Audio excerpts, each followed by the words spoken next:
Bab 1 Seni Lukis. Alur pembelajaran. A. Pengertian lukisan dan gaya lukisan. B. Tema dalam berkarya seni lukis. C. Alat bahan dan media seni lukis. D. Teknik berkarya seni lukis. Tujuan pembelajaran. Setelah mempelajari bab 1, diharapkan mampu mengetahui 1. Pengertian seni lukis. 2. Tema dalam berkarya seni lukis. 3. Aliran berkarya seni lukis. 4. Alat dan bahan berkarya seni lukis. 5. Berkarya seni lukis dengan berbagai tema. Pengertian lukisan dan gaya lukisan. Seni lukis adalah kebebasan berekspresi sebagai ungkapan perasaan manusia yang dituangkan dalam bidang dua dimensional dengan menggunakan garis dan warna. Adapun aliran gaya lukisan terbagi 3. Pertama, representatif. Kedua, deformatif. Dan ketiga, non-representatif. A. Representatif. Artinya, perwujudan gaya seni rupa menggunakan keadaan nyata pada kehidupan masyarakat dan gaya alam. Contoh, yang pertama, naturalisme, yaitu aliran seni rupa yang menggambarkan alami atau sesuai dengan keadaan alam, melukiskan segala sesuatu dengan alam nyata, sehingga perbandingan perspektif, tekstur atau warna serta gelap terang dibuat dengan seteliti mungkin, lebih indah dari kenyataannya. Pelukis yang beraliran naturalisme antara lain Basuki Abdullah Suryobroto, Mas Pringadi, Wakidi, Claude, Rubens, Constable. Adapun contoh dapat Ananda lihat di slide ibu, yaitu lukisan Pantai Flores karya Basuki Abdullah. Lukisan ini sesuai dengan keadaan alam yang nyata berada di Pantai Flores. Kemudian realisme, yaitu aliran yang memandang dunia ini apa adanya, tanpa menambah atau mengurangi objek penggambarannya, sesuai dengan kenyataan hidup. Perupa yang beraliran realisme antara lain Trubus, Wardoyo, Tarmizi S, Sujojono, dan Dullah.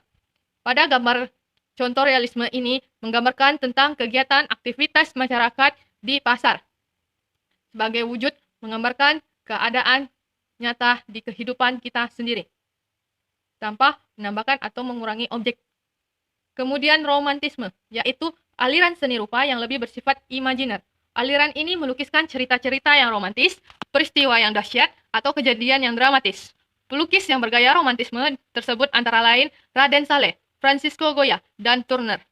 Nah, pada contoh kali ini, contoh lukisan romantisme yang Ibu Tayang perlihatkan yaitu kegiatan perang, peristiwa perang pada zaman dahulu yang dilampirkan dalam bentuk lukisan.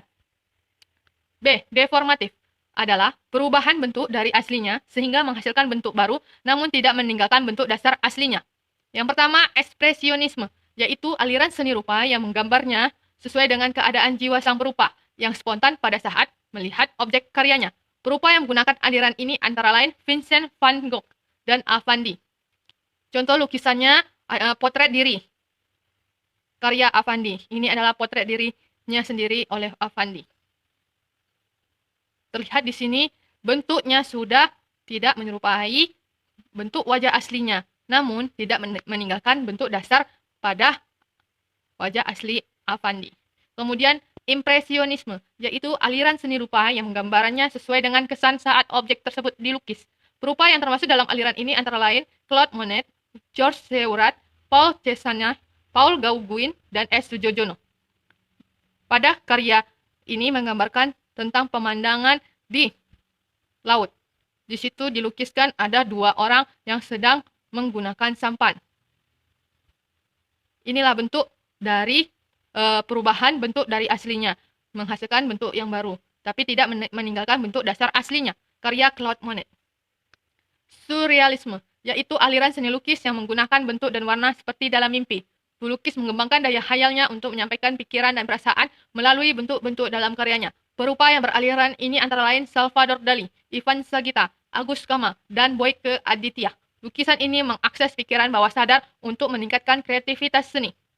Ibu contohkan dengan gambar sebuah hewan, hayalan pelukis dengan kepalanya yang berubah menjadi sebuah jam.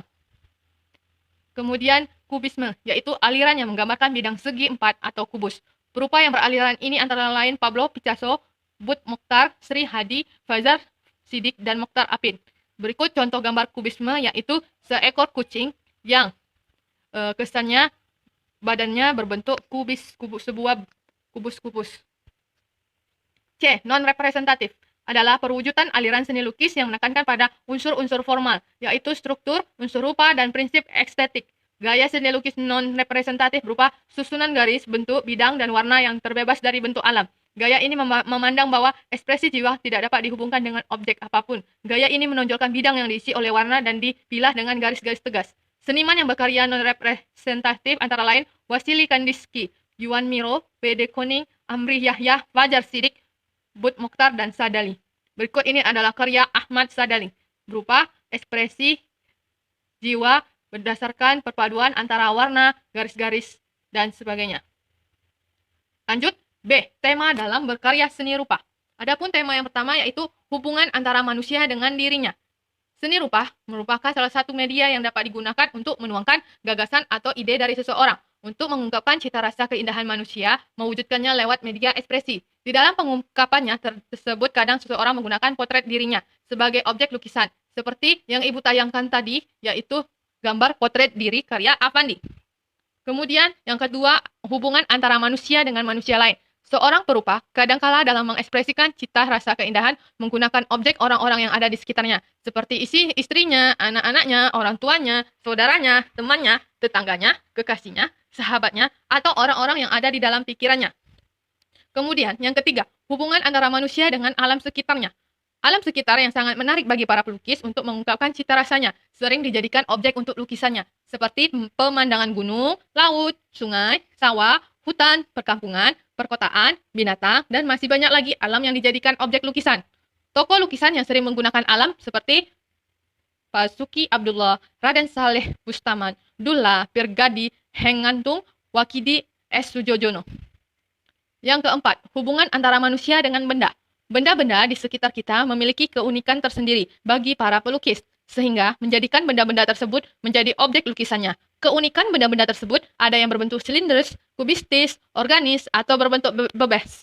Bentuk benda tersebut seperti gelas, cangkir, kendi, teko, vas, guci, botol, sepatu, lemari, meja kursi, buah-buahan, bunga, dan lainnya.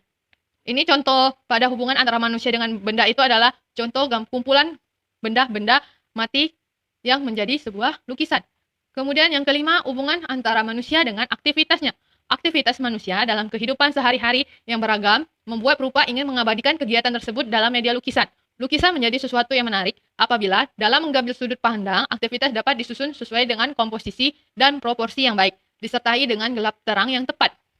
Aktivitas manusia seperti kegiatan menari, membajak sawah, berburu, jual beli di pasar, menggembala, ternak, dan aktivitas lainnya.